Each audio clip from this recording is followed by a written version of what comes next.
Hola, aquí estoy en un tutorial más de Tuercas 128 Framework en el que voy a mostraros cómo usar las variables del juego. Las variables del juego las he pensado, las he introducido en el framework para almacenar valores de distintos parámetros que vamos a necesitar en cualquier juego que queramos hacer, ¿no? Pues lo típico, pues número de vidas, aunque bueno, Perseus no tiene número de vidas, energía, objetos que se van recogiendo como sí, los puñales o las monedas, o el número de trozos de pergamino, si está activado el modo invisibilidad o el modo rayo. ¿Vale? Todo ese tipo de variables que en este caso las que he mencionado se muestran en el marcador, pero también se pueden usar para otro tipo de variables que no tienen por qué mostrarse y que pueden ser necesarias para controlar lo que es el desarrollo del juego. Pero antes de meternos en el objeto principal de este vídeo, voy a repasar o hablar de alguna cosa que me quedó atrás en el último vídeo, que si lo habéis seguido, eh, trataba sobre bloques animados. Los bloques animados son elementos animados del juego, ¿vale? Como por ejemplo esta cabeza del dios Eolo, que pestañea y sopla un poquito. El propio soplido es otro bloque animado. Esta trampilla que se abre aquí arriba es un bloque animado. Esta compuerta que ahora está quieta, pero si hacemos esta acción se levantará, es un bloque animado. O estas llamas verdes y rojas que añadimos en el tutorial anterior, ¿no? Bloque animado es un elemento gráfico con animación que tiene una cierta solidez. Solidez quiere decir que te puedes caminar sobre ella o chocar, y profundidad quiere decir que puedes pasar por detrás o por delante, o incluso que te mates. Las llamas creo que les habíamos dejado para que mataran a Perseo. Sí, lo mataban. Entonces, pues eso es un bloque animado, un elemento gráfico con unas ciertas fases de animación y con una cierta solidez y profundidad. A diferencia de los sprites son también bloques animados, o sea, elementos animados, elementos gráficos, pero que se desplazan. Es decir, si vas a poner en tu juego un elemento gráfico animado que se va a desplazar, usa sprites, no uses bloques animados porque los bloques animados se quedan quietos en el sitio. Puedes usar sprites como elementos que no se mueven, ¿no? Por ejemplo, este portal de color magenta es un sprite, ¿vale? Lo podría haber hecho con bloque animado, pero bueno, me pareció interesante hacerlo con sprite, ponerle máscara y hacerle un efecto de que Perseo pasara por detrás. Bueno, en general, un bloque animado es eso, un elemento que está quieto en posición X e Y, pero que tiene unas ciertas fases de animación y una cierta solidez y profundidad. Y en el tutorial anterior vimos cómo crearlos, ¿no? En el de hoy vamos a jugar con algunos de los parámetros que vimos y para ver qué efecto tiene y para ilustrar un poco mejor qué cosas se pueden hacer con los bloques animados. Vamos a centrarnos en esta pantalla inicial en esta cabeza de color cian, en el soplido, y vamos a tocar ahí una serie de parámetros. Vamos aquí al código. Os recuerdo que los parámetros de definición de los bloques animados están en la carpeta de FSM, de máquina de estados finitos, y dentro de la carpeta de máquina de estados finitos, en el fichero este de aquí, abdevtables.asm. Si vamos a este fichero, que tenía aquí esta tabla de punteros, vamos, por ejemplo, a ver estos dos bloques animados. La cabeza de Eolo es este de aquí, es este puntero de aquí, y el soplido este blanco que viene aquí, es este otro puntero de aquí, ¿vale? Entonces, si lo buscamos en el código, ves que el eolo, lo que es la cabeza, está aquí. Aquí están todos los parámetros que os detallé en el tutorial anterior. Y aquí están los del soplido, los del breath. Aquí vamos a centrarnos en la duración. En esta zona de aquí, de la definición de los parámetros de definición del bloque animado, poníamos cuánto duraba cada fase de animación, ¿vale? Este bloque animado, que es el soplido, tiene 10 fases de animación, sin contar la fase de parada. Y entonces, pues aquí, estos son 10 fases de animación, cada una con su duración. La duración, os recuerdo, que se mide no en segundos ni en ciclos de reloj, sino en número de iteraciones del bucle principal del juego, que es una unidad de medida muy cómoda para hacer el timing de todo en el juego. En este caso particular, de la duración de cada fase de animación de los bloques animados. Entonces, este bloque animado es de tipo up-down, que quiere decir que va a recorrerse todas las fases de animación, pin, pin, pin, 0, 1, 2, 3, 4, 5, 6, 7, 8, luego vuelvo a la 5, ¿vale? Estos son 10 fases de animación, 1, 2, 3, 4, 5, 6, 7, 8, 9, 10, ¿vale? Y entonces, si sumamos, o sea, quiere decir que va a venir aquí, va a hacer la 0, 1, 2, 3, 4, hasta aquí, y cuando llega a esta fase de animación, vuelve a la 8, ¿vale? En la fase 0 va a estar 128 iteraciones del bucle, en la fase 1 una, la fase 2 una, etcétera, etcétera, hasta la última fase que va a estar cuatro iteraciones del bucle principal. Y después de esa va a venir para atrás, ¿vale? Al revés. Entonces, si sumamos todo esto, 128 más 1, más 1, más 2, más 2, más 2, más 4, más 4, más 4, y luego volvemos a este otro 4 y seguimos sumando, ¿vale? Da 166, ¿vale? Es decir, que el soplido este, el blanco este que va a aparecer aquí, incluido la parte que está, que aparentemente no es soplido, dura 166, ¿vale? Da igual que sean segundos, milisegundos, unidades de tiempo, vamos a llamarlo, ¿no? Os repito que la unidad de tiempo es son el número de iteraciones del bucle principal de juego. 166 iteraciones.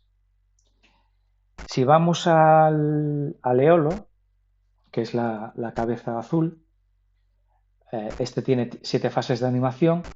Este es de tipo up first, que quiere decir que va ejecutando todas las fases de animación y cuando llega a la última, que es esta de aquí, no vuelve para atrás, sino que vuelve a la fase 0, ¿vale? A la inicial. Entonces, aquí en este caso, para saber lo que dura un ciclo completo de todas las fases de animación, hay que sumar esto nada más. No hay que volver a sumar hacia atrás. Entonces, si sumáis 100 más 4 más 22 más 4 más 2 más 30 más 4, también va a dar 166. Es decir, si queréis coordinar o sincronizar dos bloques animados, tenéis que hacer ese tipo de sumas o de cuentas, ¿no? Contar cuánto va a durar todo el ciclo completo de cada bloque animado y ver que cuadre. En este caso son 166 y en este caso si sumamos todo esto hasta aquí no son 166, pero como es de tipo up-down, ¿vale? Después de este 4 hay que volver a sumar este 4, a este 4, 3 veces 2, 3 veces y 3 veces 1, ¿vale? Hasta aquí, ¿vale? Porque la siguiente ya es la fase inicial que empieza el ciclo otra vez de cero. Entonces, eso también suma 166, ¿vale? Entonces, si cambiamos ese 128 por, yo que sé, vamos a poner aquí un 64, pues se va a desincronizar.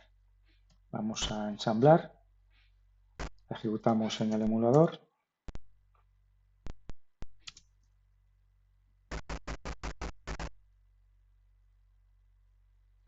y veréis que va a aparecer el soplido antes de que Eolo mueva la boca, ¿vale? Entonces se desincroniza.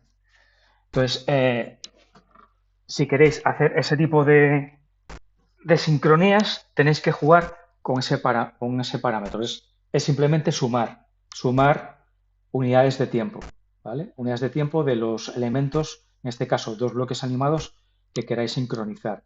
Y teniendo en cuenta que uno es up-down y el otro es up-first, ¿vale? Si queréis sincronizar un bloque animado, como es esta trampilla que se abre, con un sprite, que esta piedra que cae es un sprite, pues habrá que hacer algo parecido, ¿vale? Esto, cuando hablemos de sprites lo veremos, pero bueno, al final viene siendo lo mismo. Los sprites también tienen su tabla de definición con su duración y sus temas de, de timing y habrá que hacer unas cuentas parecidas. Pero bueno, básicamente sumar, no nada complicado. Eh,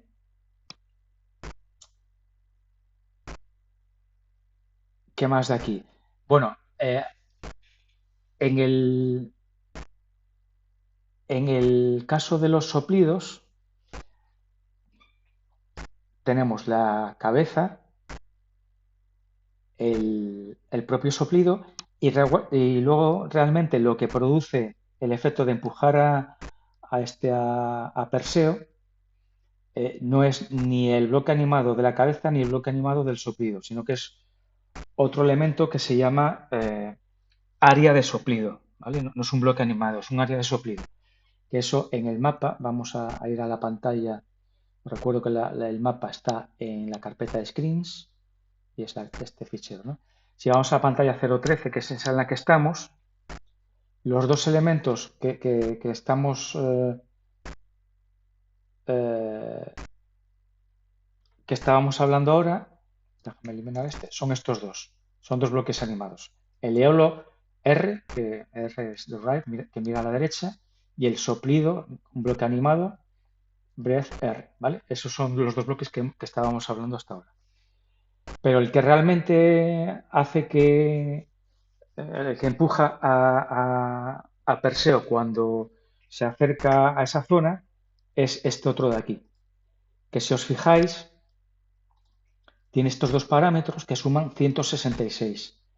Esto no es un bloque animado, ¿vale? El bloque animado viene con esta macro, esto tiene otra macro que indica que es un área de soplido, que indica bueno, la posición y cuánto el ancho y alto, pero ahora lo que me interesa es que os centréis en estos dos parámetros que indican, suman 166, que es justo lo que sumaba la duración del ciclo completo de la, de la estatua y del propio bloque animado del soplido, ¿vale? ¿Y por qué está dividido en dos? Porque el 133 es las unidades de tiempo que el soplido no tiene efecto y 33 las unidades de tiempo en el que el soplido tiene efecto, ¿vale? Entonces hay que coordinar esto, hay que jugar con esto otro, ¿vale? Con la duración de los bloques animados, tanto el del soplido como el del eolo, ¿vale? Con la duración de este otro elemento de pantalla, que repito, no es un bloque animado, sino que es un elemento especial que se llama área de soplido, ¿vale? Eh,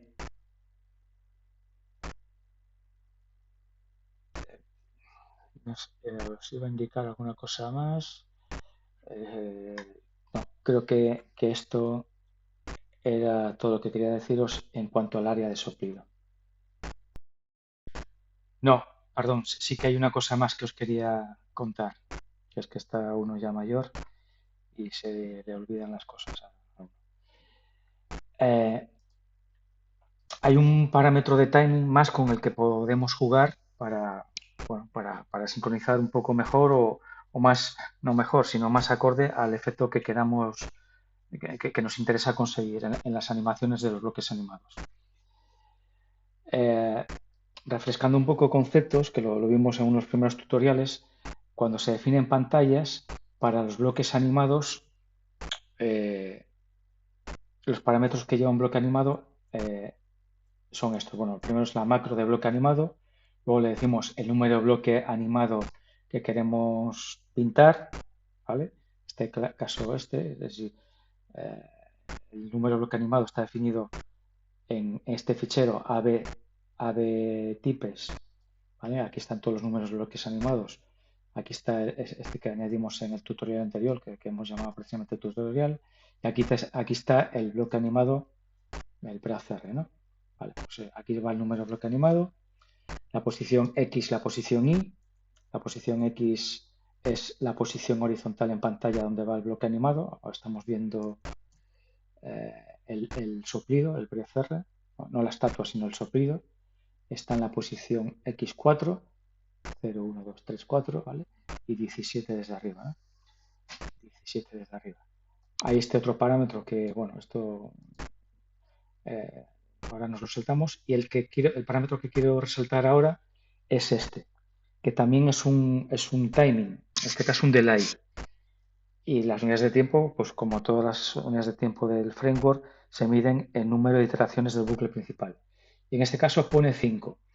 Esto quiere decir que desde que se pinta la pantalla hasta que el bloque animado empieza a animarse, valga la redundancia, hay que esperar, el framework cuenta hasta 5 iteraciones de bucle principal. Con lo cual, hasta que no pasen esas 5 iteraciones de bucle principal, este 128 no empieza a contar, ¿vale? Con lo cual, ese 5 más ese 128 suma 133, que es justo el tiempo que está el área de soplido desactivada, ¿vale?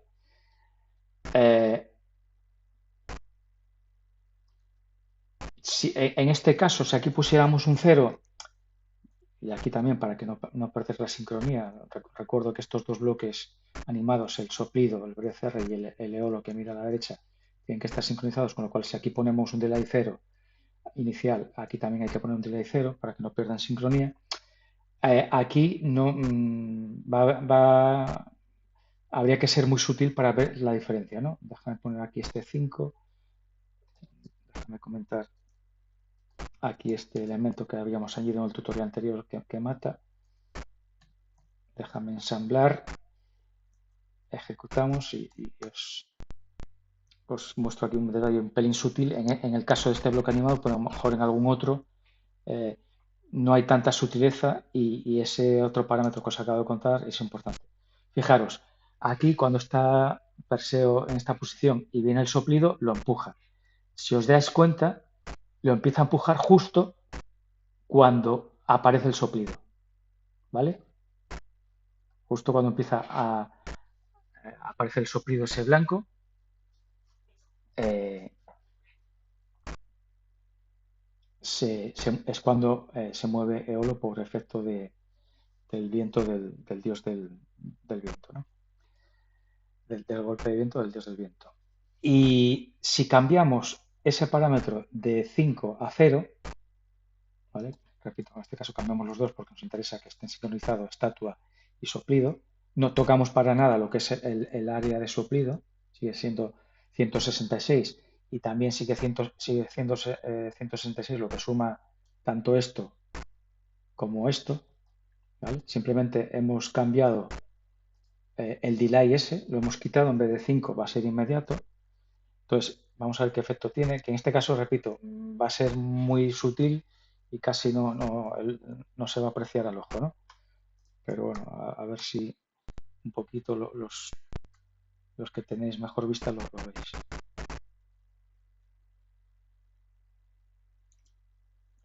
Fijaros, si ahora me pongo aquí, no va a ser justo cuando aparece el bloque animado blanco, ¿no? Del soplido, sino un pelín después, ¿vale?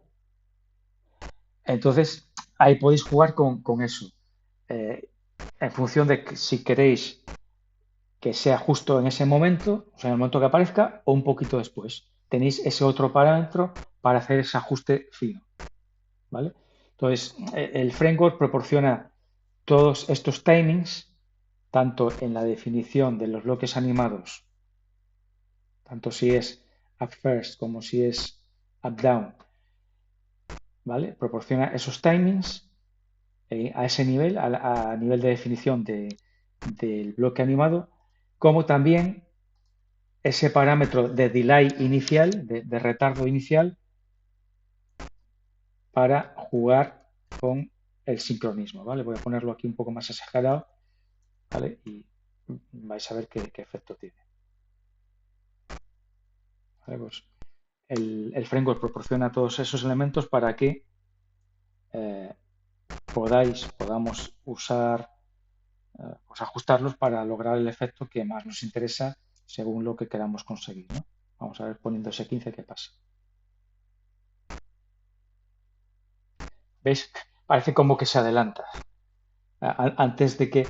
¿Por qué se adelanta? Porque realmente cuando no hay nada sí que hay algo. Hay un bloque animado, hay un gráfico, lo que pasa es que es negro totalmente, ¿vale? Si venimos aquí a la definición, ¿vale? Este de aquí es el que tarda 128 estados iteraciones de bucle principal en mostrarse, ¿vale? Este tarda este uno, dos, ¿vale? Entonces, eh, tenéis que jugar con todas esas duraciones, con esos delays, para lograr el efecto que os interese con el bloque animado, ¿vale? Bueno, vamos a seguir ilustrando el funcionamiento de los bloques animados y el tema de los timings, de estos tiempos o delays que utiliza el framework para lograr distintos efectos. Vamos a irnos a otra pantalla de Perseus. Aprovecho para enseñaros dónde se configura la pantalla inicial donde arranca el juego. Es en la carpeta de framework, la carpeta de constantes. En esta carpeta anterior no hay que tocar muchas cosas, prácticamente nada, pero sí una que tiene bastantes parámetros de configuración es esta, la de constants, el fichero constants.sm. Y en concreto aquí está la variable que define la primera pantalla, donde va a arrancar el juego. ¿Vale? Que está la pantalla 013. 0 es la fila. Os recuerdo que el framework permite hacer mapas rectangulares en filas y en columnas. Este 0 hace referencia a la fila y este a la columna. Y este parámetro de aquí indica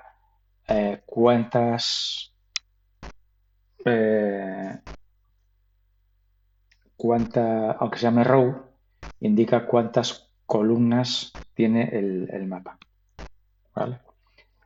El caso de Perseo tiene 16 columnas de ancho, si no recuerdo mal. Sí, Tuercas tenía 32 el juego y Perseus 16. Bueno, caso es que aquí, si ponemos 1.12, nos vamos a la pantalla que está en la columna 1, perdón, en la fila 1 y en la columna 12.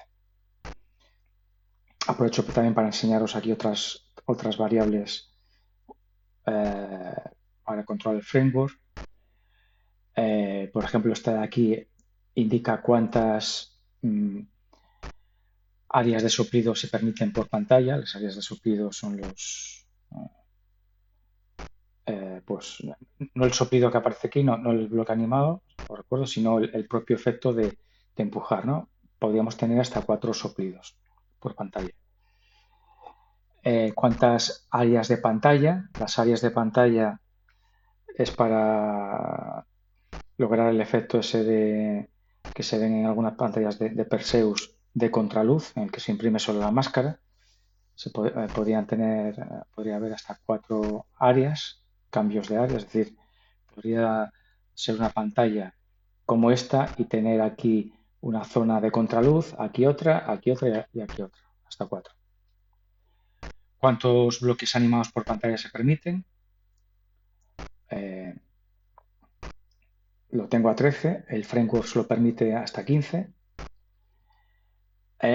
aquí también no se pueden poner valores a lo loco, porque tienes, a lo mejor pongo aquí 15 y al ensamblar me peta el juego porque me quedo sin memoria, ¿no? Porque este 13 al final se utiliza para reservar zonas de memoria para almacenar los datos de bloques animados, ¿no? Entonces, 13, he puesto 13 porque eh, si pongo más, me pasa eso que os he dicho, ¿no?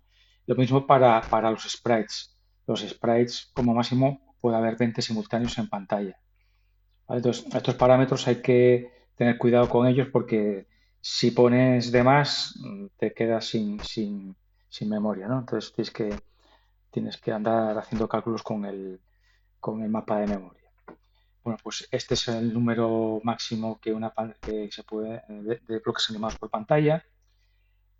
Este de aquí es el número máximo de sprites que pueden hacer spawn en pantalla, ¿vale? Es sprites de pantalla, me refiero pues a este caminante, a este espiral cuadrada o a estos bloques, ¿vale? En este caso hay uno, sprites, hay uno, dos, tres, esta otra roca que queda, y cuatro, perdón, y cinco. Cinco porque este de aquí, el portal, también es un spray de pantalla. ¿Vale? Si vamos aquí a la pantalla 013, si no me he confundido, tiene que haber 5 sprites. Uno, aquí está. Sí, 1, 2, 3, 4 y 5. ¿Vale? Podría haber por pantalla hasta 10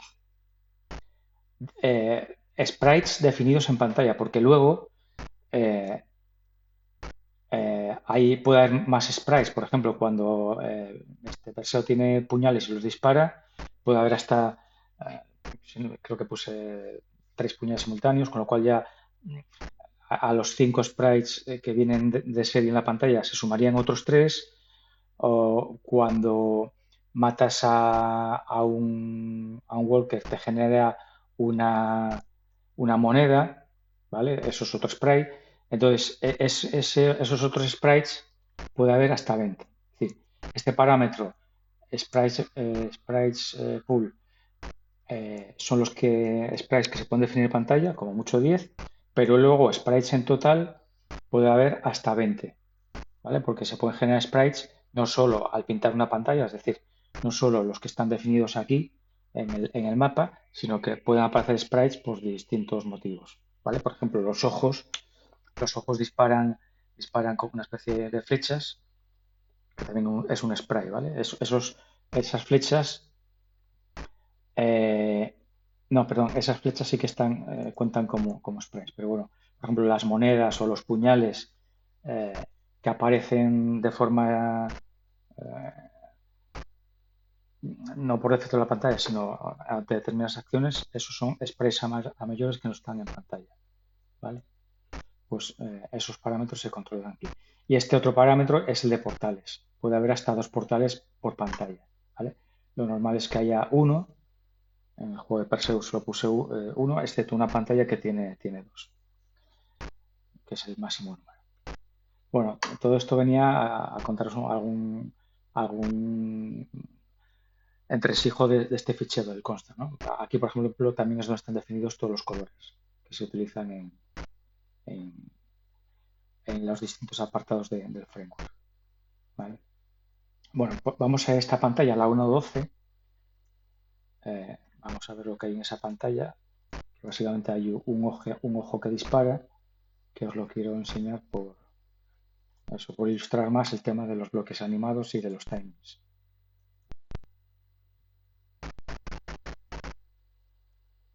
Vamos allá.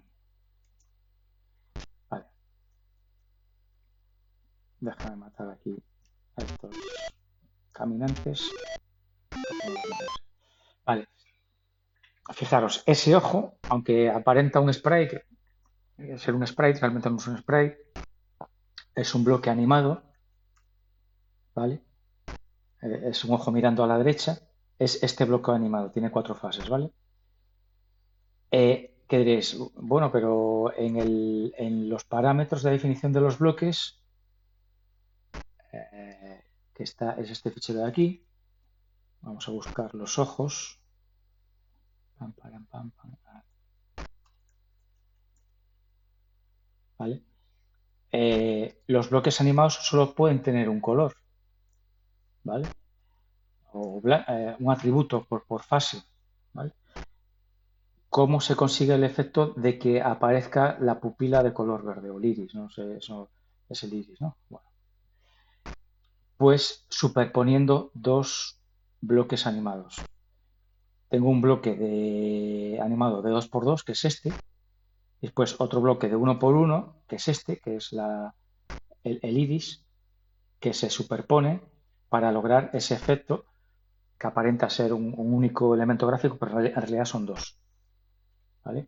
Si vamos a la pantalla 1.12, vamos a la pantalla 1.12, vamos a fichero de pantallas. Fijaros que aquí en la pantalla 1.12 hay dos bloques animados, uno que es el ojo que mira a la derecha grande y el ojo que mira a la derecha pequeño. Cada uno en una posición determinada para que encaje todo y que dé ese efecto, ¿vale? Y además es importante el orden, porque si invertimos el orden, el renderizador de bloques animados va en este orden.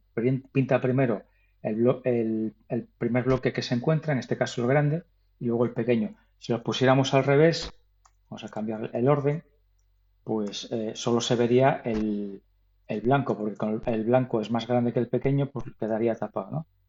Vamos a verlo para ilustrar esto. ¿Veis que se ve solo el- el bloque animado blanco? ¿Vale? ¿Vale? Y es por eso, porque aquí hago ese truco de usar dos bloques animados, uno de 2x2 y otro de 1x1, pero también es importante el orden en que los pinto, porque si no, el efecto ese que quiero conseguir se pierde. ¿Vale?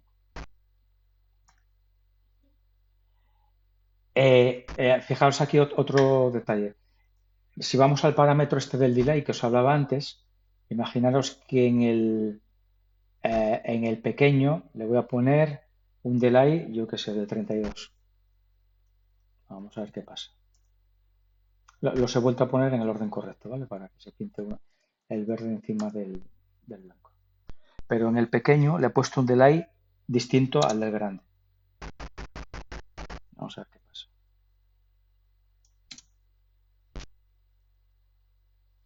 Veis que no aparece el verde hasta... o sea, aparece fuera de sincronía. Aparece más tarde y desaparece más tarde, con lo cual queda ahí un efecto un poco raro uno, ¿vale? Entonces, si se quiere usar bloques animados superpuestos, pues es importante la sincronía, que este delay coincida, ¿vale? Y luego también es importante los otros timings, los que se definen en la tabla de definición de los bloques animados, ¿vale? Fijaros, este es el grande, que tiene 8 fases de animación, 32, 2, 32, o sea, 32, 2, 2, 32, 4, 32, 2, 2, 2, ¿vale? Y el pequeño tiene exactamente el mismo delay, la misma duración, no es un delay, para cada fase de animación. Y tiene también el mismo número de fases de animación. Podría tener distinto y podríamos jugar con los distintos, con las distintas duraciones de fase, ¿vale? Pero bueno, en este caso era más fácil eh, tener las mismas fases de animación, porque así poniendo las mismas duraciones por fase, eh, lo ajusta, lo ajusta perfectamente, ¿no? Aquí lo mismo de antes, si aquí cambiamos uno de los delays, perdón, de las duraciones, cambiamos esta en vez de un 4 un 16, y en el ojo pequeño pues también hay una pérdida va a haber una pérdida de sincronía y nos desbarata todo el efecto que queremos conseguir.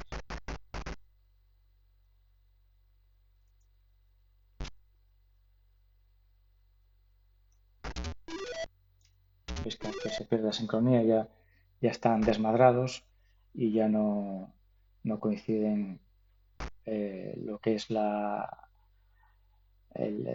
parte blanca del ojo con lo que es el iris. Vale. Pues vamos a dejarlo como estaba. Ponemos el 4 y ensamblamos otra vez. Bueno, aprovecho y os cuento el tema del ensamblado. Os habréis fijado las veces que he lanzado el ensamblado en los tutoriales, que es como por fases, ¿no? Eh, voy ensamblando los distintos bancos, los bancos de memoria que luego los uno y genero el tab final del fichero, ¿no? Genero, perdón, ensamblo la RAM 5, la RAM 7, las RAMs lentas y rápidas. Os recuerdo, lentas y rápidas. Aquí no nombro 1, 3, 4 y 6 porque dependiendo del modelo de Spectrum 128, los bancos lentos y los bancos rápidos pues son unos en una familia de modelos respecto a otros, ¿no? Entonces, luego ensamblo esos 4 bancos, luego el banco 0 y por último el banco 2, que el banco 2 realmente lo ensamblo en dos fases. Primero una zona de memoria en la que hay datos, que la ensamblo primero porque esos datos se utilizan en estos otros bancos de alguna u otra forma, con lo cual cuando ensamblo esto tiene que haberse generado para poder ser utilizado en el tiempo de ensamblado en estos otros bancos. Y luego, por último, ensamblo el bloque principal que va en la RAM 2, ¿vale? Que ese es totalmente independiente y no tiene dependencias eh, que sean usadas en estos bloques, ¿vale? Realmente sí las tiene, pero me he tenido que montar ahí una especie eh, de linkado en tiempo de ejecución para cosas que sí se utilizan en estos bancos que están en el banco 2, ¿vale? Como al ensamblar aquí todavía no sé las direcciones de cosas que voy a utilizar eh, en estos bancos, no sé las direcciones en las que va a caer en el banco 2, hay algunas cosas que se linkan, por decirlo así, en tiempo de ejecución, ¿vale? Si tengo tiempo en algún otro tutorial, daré detalles de esto. Lo último que se ensambla es el cargador, también en dos fases. Primero, que esto creo ya os lo enseñé, tengo un fichero ASM que es una plantilla en la cual tengo etiquetado el tamaño que va a ocupar cada uno de los ficheros binarios de los distintos bancos. No lo sé a priori hasta que no ensamblo todos esos bancos, no lo sé, ¿vale? Y aquí está el detalle. Aquí uso el Pasmo para ensamblar todo esto. Y aquí en este penúltimo paso, antes de ensamblar el loader, tengo aquí un script de PowerShell de Windows en el que busca el tamaño de los ficheros binarios que se han generado para todos los bancos y lo sustituyo. Voy a la plantilla del cargador y una vez que sé lo que ocupan cada uno de los binarios, ese script de PowerShell lo sustituye, ¿vale? Y entonces ya el último paso, el último ensamblado es el del cargador, ¿vale? Y lo último que hace este script que te he ensamblado es utilizar la herramienta esta de Antonio Villena, de Gentape, para generar el punto tab del juego, ¿no? Con el cargador la pantalla de carga y todos los binarios que se han generado en los pasos anteriores. Bueno, llevo como 40 minutos dando la turra y todavía no he hablado de lo que iba a hablar, que son las variables del juego. Las variables del juego, como indicaba al principio, son posiciones de memoria donde guardar datos para llevar cuenta pues, de distintas cosas del juego, ¿no? Vamos a verlo mejor con el ejemplo de Perseus. Si vamos a la carpeta de GameBars, variables de juego, vamos al fichero, ¿vale? Aquí vemos las variables de juego de Perseo, ¿vale? El framework permite hasta 20 variables de juego. En el caso de Perseo utilizo 14, de la 0 a la 13. ¿Y qué hay aquí? Pues el flag de invisibilidad, es decir, cuando Perseo es inmune o no. El flag de velocidad, cuando corre a toda leche y se carga a los enemigos solo con tocarlos. Estos otros 6 flags que indican si he cogido cada una de las piezas del pergamino de la sabiduría.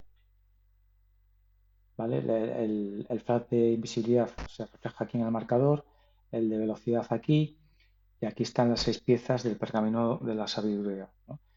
Cada vez que se coge uno de los trozos, fijaros, 1, 2, 3, 4, 5, 6, son 6, se va iluminando cada una de esos trozos. Y necesito 6 variables para saber cuál de los trozos he conseguido. Otra variable para la energía, ¿vale? De 0 a 30, bueno, aquí puse 32, pero realmente es de 0 a 32, correcto. 0 a 32. ¿Qué más? El timer para la invisibilidad y el timer para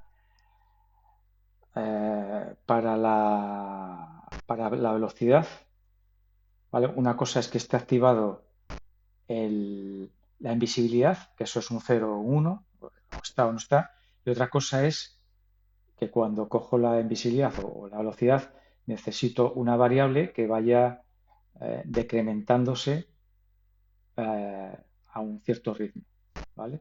Y cuando llego a 0, el, el power up de invisibilidad o el power up de velocidad se desactivan otra vez, ¿vale? Entonces, realmente necesito dos variables, una para saber si lo tengo o no lo tengo y otra que vaya poniendo, vaya contando desde 32 hasta 0, ¿vale? 32 o 32, ¿vale? Realmente podía haber usado el propio timer para, si está 0 es que está off y si está distinto de 0 es que está activado, ¿no? La verdad es que también lo podía haber hecho así, pero bueno, por claridad lo separé en dos, uno con el valor booleano de on-off y otro con un timer asociado.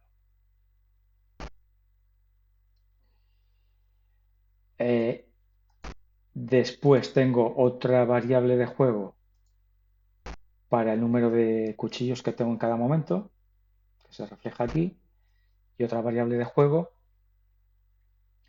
para el número de monedas que tengo en todo momento, ¿vale? Y luego tengo otra variable de juego, que es esta 13 de aquí, que me sirve para contar el número de trozos de pergamino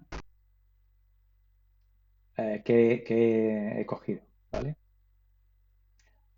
Aquí lo llamo keyword 1, 2, 3, 4, 5, 6, porque juraría que al principio del juego pues no iba a ser un pergamino, iba a ser otra cosa, ¿no? Iban a ser palabras clave y tal. Entonces me quedo con esa nomenclatura. Y también algo parecido a lo de la invisibilidad, la variable booleana y el contador o el timer que va descontando el tiempo. Esto es también para facilitar luego las comprobaciones en el juego, ¿no? Para no tener que ver si todas las variables están, para no tener que contar cuántas pergaminos están a on-off, tengo una variable adicional que voy incrementando cada vez que cojo un pergamino más, ¿vale? Y esta variable de aquí, no se muestra en ningún sitio del marcador, ¿vale? ¿Esto qué quiere decir? Que una cosa son las variables del juego, que puedo tener, en este caso tengo 14, pero que se muestren en el marcador, realmente solo tengo 13, ¿vale? De la 0 a la 12. Porque eso, puedo tener variables internas, variables de juego, que no, para controles varios, para cualquier cosa que necesitamos y que no tienen por qué tener su reflejo en el marcador, ¿vale? De hecho, en el fichero de constantes que ya os enseñé antes, una de las variables, uno de los parámetros que hay que inicializar es, bueno, este es fijo, o debería ser fijo, el número de variables del juego máximas, que son 20, y aquí indica esta otra variable de esas 20, cuántas se van a pintar en el marcador, ¿vale? Esto es para facilitar al algoritmo de pintado, ¿vale? Para tener el bucle que pinta las variables en el marcador, pues sepa que tiene que contar hasta 13. Y son 13 porque van desde la 0 hasta la 12, ¿vale? Esta, que es la 14, aunque aquí el ordinal que tiene aquí es el 13, pero como empieza en 0 es la 14, esta no la pinta, ¿vale? Por eso aquí esto es un 13, si no sería un 14. Vale, ¿qué más cosas hay en las variables de juego? Bueno, también se utiliza una macro para definirlas, ¿no? Eh, Viene aquí un poco explicado. El primer parámetro es el valor por defecto, ¿vale? Por ejemplo, la energía, el valor inicial es más que por defecto, el inicial es de 32, Perseo parte con la energía a tope y el resto de variables a cero. Esto está a cero, esto está a cero, esto está a cero, que en las variables booleanas 0 significa off y 255 significa on, ¿vale? Este otro parámetro de aquí es el tipo de variable de juego, ¿vale? Esto se utiliza para llamar a la rutina apropiada para renderizarla en el marcador. Que, por cierto, fijaros en esta de aquí, la número 14, bueno, que lleva el número cardinal 13 aquí, no tiene tipo. ¿Por qué? Porque no lo necesita, porque no se va a renderizar no se va a actualizar en el marcador. Pero el resto sí, ¿vale? Por ejemplo, el de invisibilidad, eh, el de velocidad y los 6 trozos de pergamino son de tipo icono, ¿vale? ¿Por qué? Porque es como una especie de icono que cuando está en off, pues es 1, en este caso un gris así un poco difuminado, y cuando coge el power up o un trozo de pergamino, eh, se pinta con otro color, ¿vale?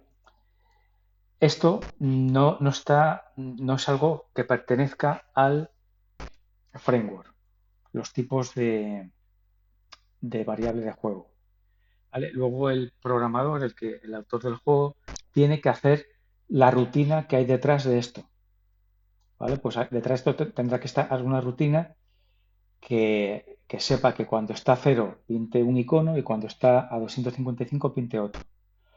O si es de tipo bar, como es la energía, ¿vale? El programador tiene que haber hecho una rutina, que por cierto están aquí, en la carpeta scoreboard. Veis que hay tres ficheros, cada uno corresponde con uno de estos, ¿no? Pues hay un cuarto en el que se definen, es una tabla de punteros a cada una de las rutinas, ¿no? Pero, por ejemplo, no sé cuál es la más sencilla para ver, a ver, esta, bueno, son un poco rollo todas, pero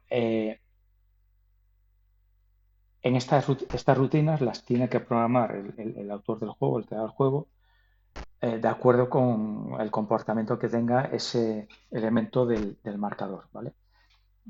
Si alguien hace un juego usando el framework, por supuesto que va a poder utilizar, si necesita o si el marcador va a tener elementos de tipo barra, de tipo dígito, como son los puñales o las monedas, o de tipo icono, pues va a poder utilizar estas rutinas, no va a tener que reescribirlas, ¿no?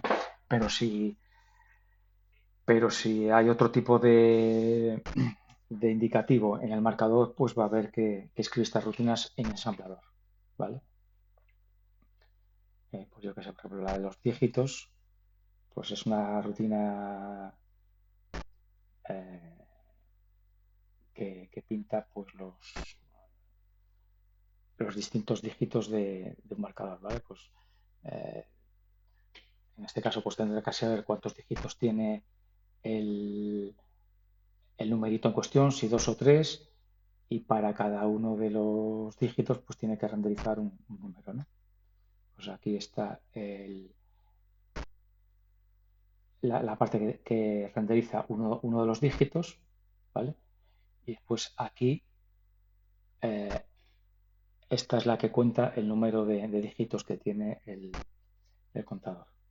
¿Vale? Si os fijáis, la rutina que pinta los dígitos está desenrollada. Vete en un bucle de 0 hasta 8, pues lo he puesto con todo. Y que estoy viendo una cosa aquí que se podría optimizar. Bueno, esto es otra movida. Bueno, lo que os estaba diciendo, que este parámetro de la variable de juego indica eso, el tipo de variable de juego, que lo que esconde detrás es realmente la rutina a la que hay que llamar, a la que llama el framework, eh, para pintar el elemento de marcador. Después, estos otros parámetros, pues es la posición en pantalla, posición X, posición Y. Y esto otro es la anchura en columnas y en filas. ¿Vale? Por ejemplo, el icono de invisibilidad, ves que es de 2x2, ¿vale? Que esto ocupa, el icono de invisibilidad ocupa 2x2, ¿vale? Ese parámetro es necesario. Bueno, voy a dar un pequeño dato técnico porque os he contado en algún tutorial que el framework utiliza mmm, la shadow screen de los modelos de 128K, ¿vale? Entonces, la estrategia que escogí para pintar o para actualizar el marcador es que la rutina que renderiza el elemento del marcador solo se llama cuando se está pintando el, la screen normal, es decir, la que está en la RAM 5. Y para actualizar el elemento marcador en la RAM 7 y que no haya parpadeo, en vez de volver a pintarlo, simplemente cojo lo que hay en la RAM 5 y lo vuelco en la RAM 7. ¿Vale? Y para eso necesito saber la posición donde está el elemento marcador y la ancho en columnas y en, y en filas. Que esta estrategia, pues bueno, para algunos elementos de marcador optimiza y para otros ralentiza. De media, más o menos, pues los cálculos que he hecho es que optimiza un poquito, ¿no? Pero bueno, depende de la configuración del marcador que tengáis. En algunos casos eh, puede ser mejor estar más optimizada y en otros casos menos, pero bueno, de media la idea es que no esta estrategia no penalice, ¿vale? Bueno, un detalle técnico que no tiene nada que ver con las variables de juego. Eh,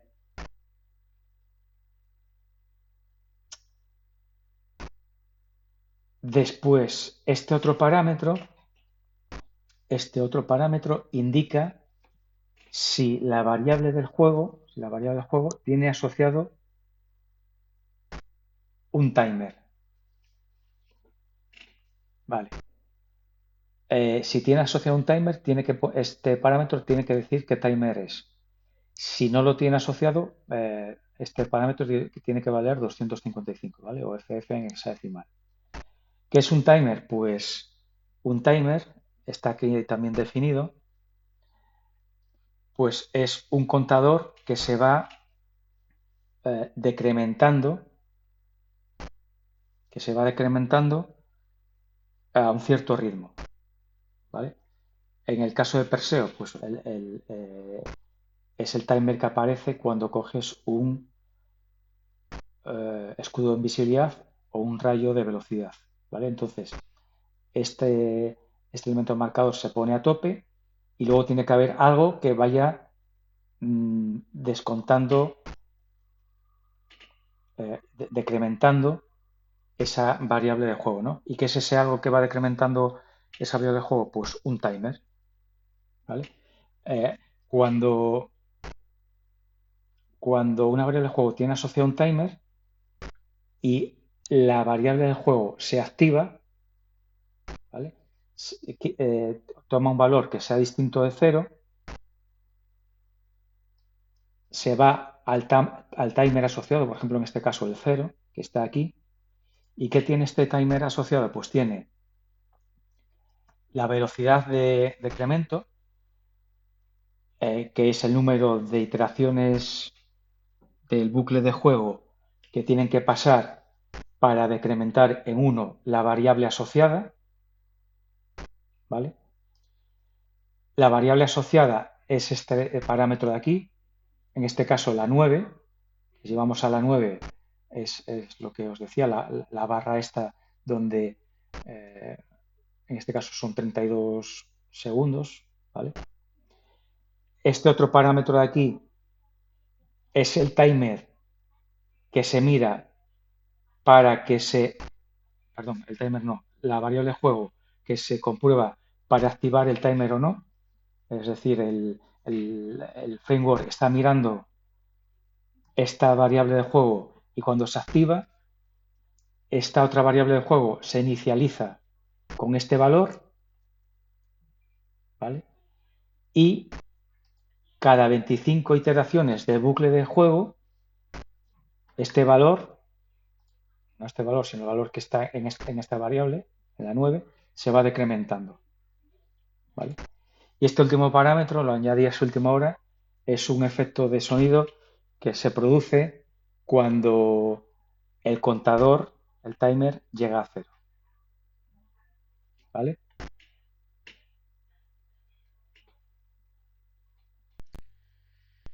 Bueno, otra cosa que tienen asociados las variables del juego es este último parámetro. Que si os fijáis, el último parámetro, bueno, el penúltimo, también fijaros que el timer asociado solo tienen eh, la variable de juego de invisibilidad y de velocidad, ¿no? El resto están desactivados. Y el último parámetro están todos a cero, excepto la variable de juego que tiene con los cuchillos, el número de cuchillos y el número de monedas, ¿vale? Y eh, ¿qué es ese último parámetro? Pues yo lo he llamado display decimal, que el display decimal es esto de aquí, ¿vale? Para facilitar un poco el pintado, sobre todo el pintado de variables que al final tienen que ser, van a ser números en pantalla, pues también lo que se me ocurrió, no sé si es, seguro que hay soluciones mejores, pero bueno, a mí lo que se me ocurrió es asociar estas variables que tienen esos contadores un display decimal, que al final, bueno, también está en este mismo fichero, ¿vale? Esto es un puntero realmente, ¿vale? Son 2 bytes y es un puntero que apunta a esto de aquí, ¿vale? Entonces, por ejemplo, el display 0 es un display decimal asociado a los cuchillos que tiene 2 dígitos Eh, en estas dos variables va a almacenar el valor inicial, perdón, el valor que tiene en cada momento, en este caso el valor por defecto. ¿Vale? El valor por defecto es 0, porque partimos de cuchillos, o en el caso de las monedas que tiene 3 dígitos, partimos también de 0. ¿Vale? Y a medida que vamos cogiendo cuchillos o monedas, pues internamente el juego pues va incrementando esto. Pues cuando tiene 13 cuchillos, esto valdrá esto, y cuando hayamos cogido 134 monedas, pues en esta posición de memoria habrá este valor, ¿vale? Que es luego lo que se pinta aquí. ¿Vale? Entonces, estas variables realmente no se utiliza este valor, no se utiliza este valor para llevar cuenta, sino que realmente el que se utiliza es este otro de aquí.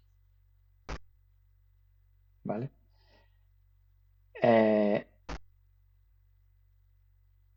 Luego vamos a hacer una cosa, ¿no? Para ilustrar, vamos a hacer una prueba sencilla para ilustrar el tema de las variables del juego.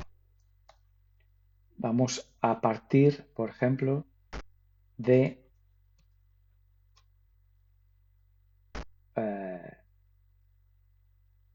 vamos a partir que el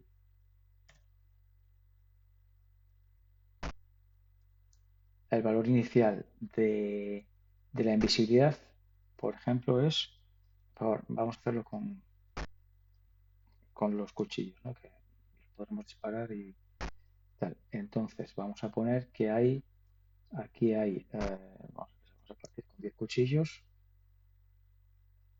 y 30 monedas, ¿vale? Esto tiene que tener correspondencia aquí, tengo que ponerle aquí también 10 y aquí 30, ¿vale? 30, 10, el valor inicial de cuchillos, y valor inicial de monedas, ¿vale? Esto me ahorra, el tener esto aquí me ahorra tener que hacer la conversión de binario a decimal a la hora de pintar eh, los dígitos aquí en el marcador, ¿vale? Lo cual mejora un poquito el rendimiento. Bueno, vamos a ensamblar así para ilustrar este tema.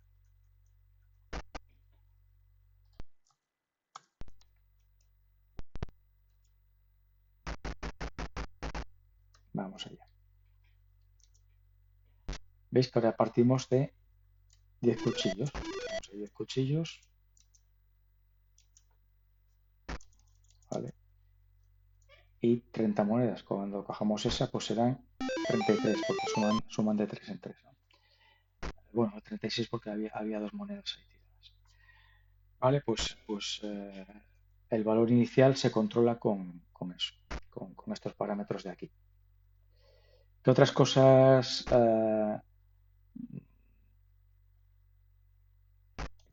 podemos controlar ahí o que están relacionadas con las variables de juego? Pues si vamos al fichero de definición de bloques animados, aquí en la carpeta de CSM, ¿vale? Y vamos al bloque animado de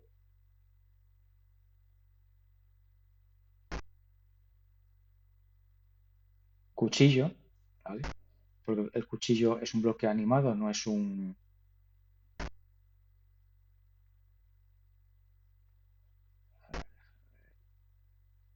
Ahí sí. El cuchillo es un bloque animado, no es un sprite, es un bloque animado de clase objeto.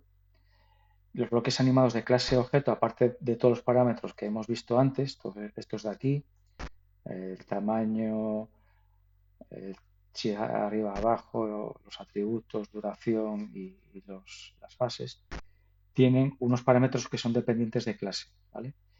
Y esos parámetros, en el caso de los bloques animados de clase objeto, los parámetros son una variable de juego, en este caso la 11, que la 11 es esta de aquí, precisamente donde está el contador de cuchillos, y una operación, ¿vale? ¿Esto qué quiere decir? Que cuando Perseo entra en contacto con un cuchillo, coge un cuchillo, el framework sabe que tiene que ir a la variable juego número 11 y hacer una suma decimal de 5 unidades, ¿vale? Addec suma decimal 5 y estos son unidades. Si esto lo pusiéramos aquí, serían 5 decenas. Si este 1 fuera aquí, sería 5 centenas, ¿vale? Entonces, así es como le indicamos al framework, en el caso de bloques animados que sean de clase objeto, es como le indicamos lo que va a pasar, qué variable de juego se va a modificar y cómo, en este caso, la variable de juego 11 y el cómo va a ser sumando 5 unidades, ¿vale? Aunque ahora no viene al caso, hay otro parámetro dependiente de clase asociado al cuchillo que es un efecto de sonido, ¿no? Cuando se coge un cuchillo suena este efecto de sonido, ¿vale? Pero bueno, lo que quería ahora centrarme es esto, ¿vale? Que los bloques animados que interactúan de alguna forma eh, con el personaje principal, en concreto los que son de tipo objeto, objetos que se pueden coger, se les puede asociar una variable de juego para que se le sume algo, se le reste, se le haga un on o se le haga un off. Por ejemplo, el escudo, cuando se coge un escudo, lo que hace es la variable 0, la variable 0 que es esta de aquí, que es booleana, es de on-off, lo que le hace es setearla, es decir, inicializarla a FF, que FF es ponerla en on, ¿vale? Y también tiene su efecto de sonido. ¿Qué más? Luego todas las variables estas de juego tienen su etiqueta y pueden ser accedidas o para lectura o para modificación a lo largo del juego. Por ejemplo, en el caso de la máquina de estados finitos de Perseo, que está en la carpeta FSM main char, si vamos a la rutina está aquí, que os recuerdo que esta no es del framework, hay que escribirla por completo para que Perseo, el personaje principal, se comporte como queramos que se comporte, pues aquí hay un sitio donde, por ejemplo, accedo a la variable 13, que es esta de aquí, que ni siquiera se pinta en pantalla, os recuerdo, esta ni siquiera se pinta en pantalla, que este trozo de código lo que hace es precisamente comprueba si ya tengo las 6 piezas del pergamino, ¿vale? Cojo el valor de la variable y si está a 6, pues hago una cosa, salta a un sitio. Y si no está a 6, pues hago otra, ¿no? Sigo con el flujo, ¿vale? Por ejemplo, aquí también en, en el código donde se controla Perseo es donde se chequea si Perseo está invisible, con lo cual si está invisible pues hace ciertas cosas para activar esa invisibilidad, o si se ha cogido el rayo de velocidad, pues también, que es la variable 1, pues también hace lo que tiene que hacer, en este caso modificar esta variable, que es la que hace que modifique la velocidad y que pueda matar a los enemigos, ¿vale? Entonces las variables de juego son accesibles en todo el código pues para usarlas como se deben utilizar de acuerdo con el universo que hemos creado dentro del videojuego. Y Bueno, sí, de variables de juego, solo una cosita más,